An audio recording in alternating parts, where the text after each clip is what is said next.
ini saya dan kawan-kawan akan membincangkan tentang topik perebutan harta sepencerian dalam aspek keluarga. Sebelum itu, kita kena tahu dulu apa itu harta sepencerian.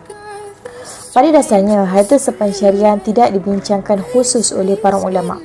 Walaupun harta sepencerian tidak dijelaskan oleh apa-apa dalil nas, namun ulama masih lagi memperakuinya berdasarkan konsep uruf adat dan masalah setempat.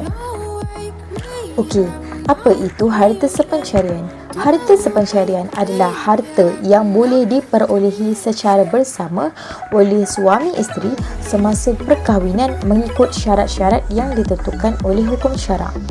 Undang-undang adat Melayu pada zaman dahulu telah mengiktiraf bahawa isteri mempunyai hak di dalam harta sepencerian dan ini telah disahkan oleh kadi-kadi di beberapa negeri Melayu sejak awal abad ke-19. Ini adalah selaras dengan prinsip keadilan syariat Islam. Harta sepencerian termaktub dalam Undang-Undang Keluarga Islam untuk mengiktiraf peranan pasangan, kebiasaannya adalah isteri, yang memberi sumbangan secara tidak langsung terhadap perolehan aset semasa dalam perkahwinan itu. Ini adalah adat atau uruf yang memberikan faedah dan diiktiraf dalam perundangan Islam di Malaysia. Assalamualaikum warahmatullahi wabarakatuh. Bagi saya adalah tujuan harta pencerian. Tujuannya adalah menjaga kepentingan isteri dan menghargai usahanya dalam menguruskan keluarga dan rumah tangga setiap hari tanpa ganjaran kewangan ataupun tidak bergaji lah. Sebagai contoh, suri rumah, iaitu sepenuh masa sama ada secara sukarela ataupun dalam keadaan tertentu, dan wanita yang mempunyai kerjaya tetapi menolak peluang kenaikan pangkat ataupun pekerjaan yang lebih baik, akan hilang nilai ekonomi mereka kerana memberi keutamaan kepada tuntutan keluarga. Kepentingan mereka nilai yang perlu dilindungi dan diberi ganjaran disebabkan nilai ekonomi mereka yang luput ataupun terhenti. Menurut Sayyidul Abdul Rahman di dalam kitab Bughayah, iaitu telah bercampur harta suami isteri dan tidak diketahui harta siapa yang lebih banyak dan tidak ada tanda-tanda yang dapat membezakan harta salah seorangnya. Kemudian berlaku perceraian antara kedua-duanya atau meninggal salah seorangnya, dan maka tidak sah salah seorang daripada mereka, suami isteri ataupun warisnya, memerintah ataupun menggunakan sesuatu daripada harta itu sebelum dapat dibezakan atau sebelum dibuat perdamaian, iaitu al-sulh, kecuali bersama-sama dengan pemiliknya, kerana tidak ada murajjih, iaitu tidak ada tanda-tanda yang membezakan harta tersebut. Seperti mereka berkata, jika bercampur bermerpati kedua-duanya, erti kata lain, suami isteri, pada ketika itu, jika boleh diketahui atau dibezakan kedua-duanya, tetapi jika tidak diketahui dan tidak dapat dibezakan perkara ini, hendaklah ditangguhkan sehingga suami isteri ataupun waris kedua-duanya berdamai ataupun menyerah, dalam erti kata lain hibah, dengan sama banyak ataupun berlebih kurang jika mereka, iaitu suami isteri dan waris orang-orang yang sempurna, iaitu bukan mahjur alaihi, dan wajib supaya jangan berkurang pembahagiannya daripada setengah bagi orang yang mahjur, iaitu orang yang tidak dibenarkan mentadbir harta. Terdapat 3 situasi yang dibolehkan menuntut harta sepencarian, iaitu selepas bercerai, ketika berpoligami dan perpisahan disebabkan kematian. Saya akan menjelaskan dengan terperinci mengenai situasi tuntutan harta sepencarian kepada isteri selepas bercerai. Dan ini adalah lebih berdasarkan kepada Undang-Undang Adat Melayu. Oleh kerana prinsip harta sepencarian tidak berlawanan dengan kaedah syariat Islam, maka peruntukan harta sepencarian ini diterima dalam Undang-Undang Malaysia. Dalam surah An-Nisa ayat 32 yang bermaksud, orang lelaki ada bahagian dari apa yang mereka usahakan dan orang perempuan pula ada bahagian yang mereka usahakan. Satu contoh kes di mana sepasang suami isteri memperolehi harta semasa berkahwin, kemudian mereka bercerai. Persoalan yang timbul ialah bagaimana prinsip harta itu dibahagikan. Menurut Yang Arif Datuk Wan Ismail bin Muhammad Saleh, ketika memberi keputusan Lembaga Rayuan Wilayah Persekutuan, kes Anita binti Abdullah menyatakan bahawa jika ada keterangan yang cukup tentang siapa yang mengusahakan harta itu, maka hasil itu diberi kepadanya.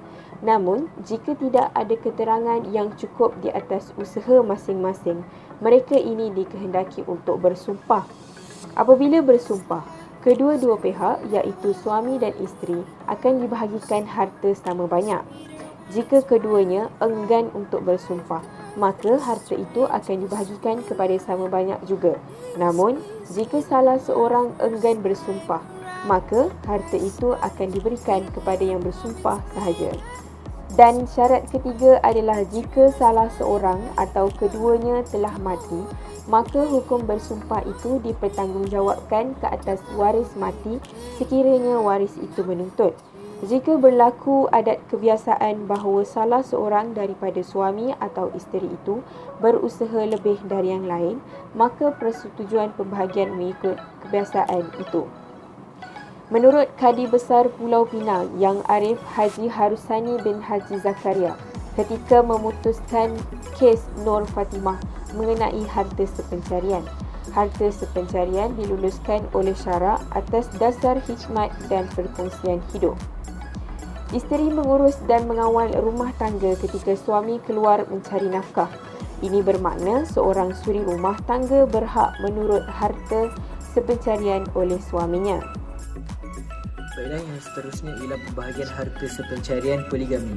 Polemik berhubung poligami di kalangan masyarakat Islam di negara ini sering menjadi tumpuan media massa, khususnya hal yang menyentuh kedudukan hak isteri pertama terhadap harta dalam tempoh perkahwinan tersebut. Pengorbanan isteri pertama ini diiktiraf dalam Undang-Undang Keluarga Islam dengan diberi kelebihan dari sudut membolehkan pembahagian harta sepencarian dalam perkahwinan berdasarkan tempoh usia perkahwinan yang lebih lama berbanding dengan isteri-isteri yang lain. Justru itu dapat difahami bahawa harta sepencarian bukan sahaja boleh dituntut semasa atau selepas berlakunya perceraian hidup ataupun kematian, tetapi juga semasa perkahwinan masih berjalan, iaitu semasa permohonan poligami ataupun setelah berlakunya poligami. Dalam hal ini, mahkamah mempunyai kuasa untuk memberikan perintah pembahagian harta sepencarian sama ada poligami tersebut mendapat keizinan mahkamah atau tanpa kebenaran mahkamah. Namun permohonan tuntutan harta sepencarian oleh pihak isteri yang pertama bagi poligami tanpa kebenaran mahkamah hanya boleh dilakukan jika poligami tersebut didaftarkan, kerana hak harta sepencarian isteri yang sedia ada tidak akan hilang dengan sebab perkahwinan poligami dilakukan di luar negara. Saya akan membicarakan tentang harta sepencarian boleh dituntut bagi situasi kematian. Harta sepencarian merupakan salah satu mekanisme pengurusan harta keluarga Islam yang telah lama diamalkan dalam kalangan umat Islam di Malaysia. Harta sepencarian ini juga mempunyai hukum syarak, kaedah pembahagian dan kriterianya yang tersendiri supaya dapat mengelakkan daripada sebarang kecelaruan yang akan timbul kesan daripada tuntutan hak harta sepencarian ini. Tuntutan harta sepencarian ini juga boleh dilakukan oleh kedua-dua pihak suami atau isteri selepas proses perceraian berlaku, iaitu ianya merangkumi penceraian dari sudut cerai hidup dan cerai mati ke atas pasangan masing-masing. Seperti yang kita semua tahu, kedudukan harta sepencarian merupakan salah satu jenis-jenis harta yang berada di bawah naungan bidang kuasa mahkamah syariah. Oleh hal yang demikian, segala bentuk urusan hendaklah dilakukan di Mahkamah Syariah. Jika terjadinya perebutan harta dalam kalangan pasangan yang bercerai, terdapat dua kaedah untuk mengetahui status pembahagian harta sama ada secara samarata ataupun sebahagian. Misalnya 1/2, 1/3 maupun 1/4 daripada harta yang telah dikumpulkan bersama melalui tahap pemberian sumbangan langsung dan sumbangan tidak langsung. Sumbangan langsung melibatkan fizikal dan dibantu secara terangan. Contohnya, suami membeli sebidang tanah menggunakan modal bersama. Suami mengeluarkan sebanyak RM6,000 manakala isteri mengeluarkan sebanyak RM5,000. Kemudian mereka bersama-sama berkebun, menebas dan menanam. Sehinggakan hasil jualan tanaman tersebut dapat dibeli aset-aset lain, misalnya apartmen, kenderaan ataupun barang gemas.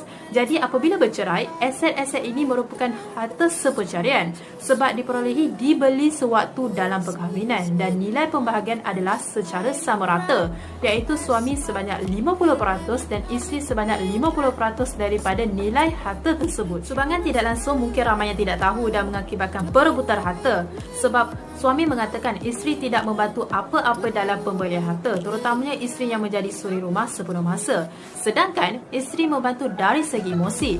Contohnya dalam kes Motor binti Taha, plaintiff dengan suaminya Jaafar bin Mohamed, defendant. Plaintiff memohon sebahagian daripada harta hasil perniagaan mereka kerana dia berhenti kerja dan menguruskan rumah tangga di samping membantu defendant dalam perniagaan kecilan mereka sebelum ia berkembang maju. Jadi pihak mahkamah membuat keputusan plaintiff mendapat 1/3 daripada harta sepencarian dan defendant mendapat 2/3.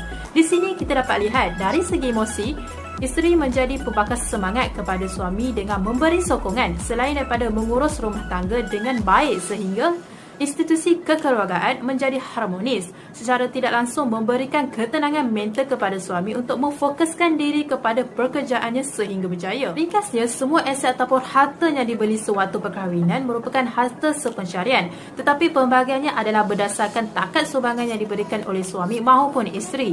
Misalnya rumah kediaman, rumah kedai, perkakasan dapur, perabot maupun wang simpanan bersama boleh dituntut sebagai harta sepencarian dan mestilah membawa bukti seperti dokumen sokongan, resip pemberian ataupun saksi yang khusus untuk sumbangan tidak langsung untuk membuktikan harta-harta berkenaan diperolehi dalam tempoh perkahwinan.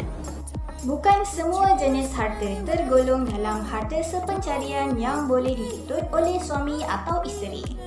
Berikut merupakan harta bukan kategori harta sepencarian. Pertama, harta suami atau isteri yang diperoleh sebelum perkahwinan. Harta ini diperoleh melalui wangnya sendiri atau pemberian hadiah atau peninggalan pusaka oleh keluarga. Kemudian, harta ini tidak boleh ditambah atau dimajukan oleh mana-mana pihak sepanjang tempoh perkahwinan. Kedua, semua harta isteri yang diperoleh semasa perkahwinan. Harta diperoleh melalui titik peluangnya sendiri tanpa ada campur tangan daripada pihak suami. Maka, suami tiada hak untuk menuntut harta ini sebagai harta sepencarian atas sebab harta itu wujud selepas perkahwinan. Ketiga, harta yang diberikan oleh suami semasa menunaikan tanggungjawab dan kewajipannya terhadap keluarga, seperti mana yang telah ditetapkan oleh syarak. Berdasarkan maklumat yang kumpulan kami telah perolehi melalui Google Form, 60 responden direkodkan di mana terdiri daripada golongan lelaki 13.3% dan perempuan 86.7%.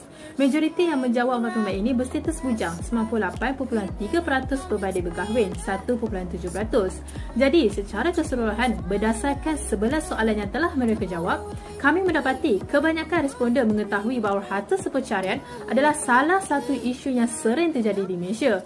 Walau bagaimanapun, ia kurang menjadi perbualan hangat masyarakat seperti isu harta pusaka, wasiat ataupun hak jagaan anak. Kerana dapat dilihat apabila 71.7% responden menjawab tiada individu terdekat mereka menghadapi masalah isu perebutan harta sepencarian berbanding 28.3%.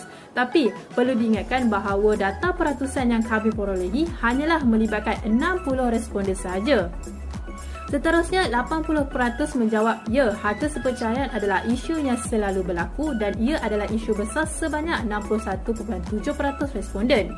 Penganalisan maklumat kami mendapati masih lagi terdapat masyarakat yang tidak mengetahui status dan kaedah pembahagian harta sepencarian dan dapat dibuktikan dengan beberapa soalan. Misalnya, 25% responden menjawab pasangan yang bercerai tidak boleh menuntut harta sepencarian, sedangkan mereka mempunyai hak kerana ia melibatkan pemilikan harta bersama. Sama seperti 55% menjawab suri rumah tidak mempunyai hak dalam harta sepencarian, sedangkan mereka masih lagi mempunyai hak dalam harta tersebut. Kekeliruan sebanyak 21.7% dalam status harta sebelum perkahwinan. Adakah ia harta sepencarian ataupun bukan? 66.7% menjawab tidak, manakala 11.7% menjawab ia adalah harta sepencarian. Disebabkan itu, di dalam laporan penulisan yang telah kami sediakan mempunyai perbincangan yang lebih mendalam dan video ini menceritakan sedikit ataupun sinopsis mengenai isu harta sepencarian ini. Secara kesimpulannya, harta sepencarian merupakan satu konsep kehartaan dalam perkahwinan yang terpakai kepada umat Islam di Malaysia. Bagi masyarakat bukan Islam pula, mereka menggunakan konsep harta perkahwinan yang dibicarakan di Mahkamah Sivil.